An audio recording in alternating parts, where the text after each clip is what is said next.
Bonjour à tous, alors aujourd'hui je vais vous présenter l'application MyVoboDobox Web TV Live qui est disponible sur le Play Store gratuitement. Donc je lance l'application.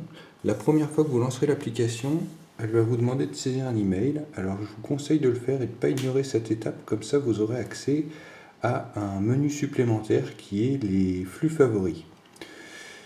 Alors les flux favoris, ça va vous permettre de sélectionner parmi de nombreuses chaînes. Donc on voit ici par exemple les chaînes françaises, il y en a 221 et les chaînes mondiales, il y en a 1183. Donc sur les chaînes françaises, on va pouvoir ajouter grâce au petit plus la chaîne qui nous intéresse à nos chaînes favorites. Donc par exemple là je vais rajouter Citer.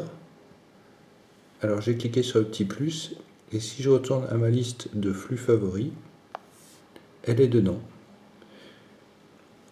Alors vous remarquerez que les chaînes sont triées par ordre alphabétique, donc effectivement quand on en a beaucoup ça devient pratique.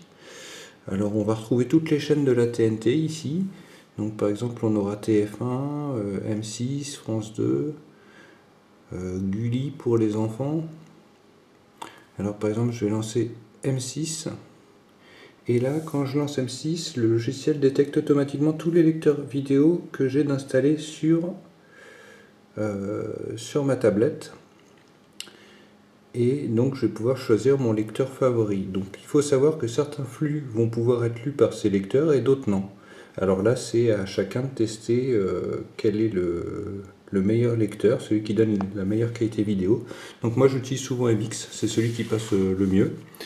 Et il y a une petite subtilité dans MX Player qu'il faut savoir. Alors là j'ai lancé M6 avec MX Player.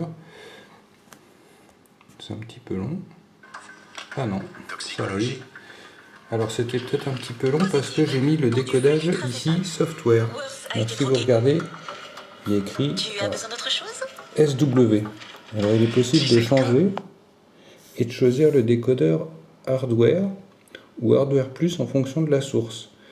Donc le logiciel, soit dans notre tablette on a la puce qui est capable de décoder le flux vidéo en utilisant son décodeur hardware. Donc dans ce cas-là, on va économiser de la batterie. Ça ne sera pas le processeur qui va essayer de décoder le flux, ou sinon on met software et là ça passe à tous les coups. Donc voilà.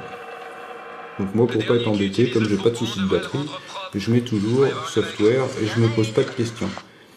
Et voilà, donc on retrouve une application qui est riche en chaînes de télévision, qui permet de faire ses favoris et qui est gratuite.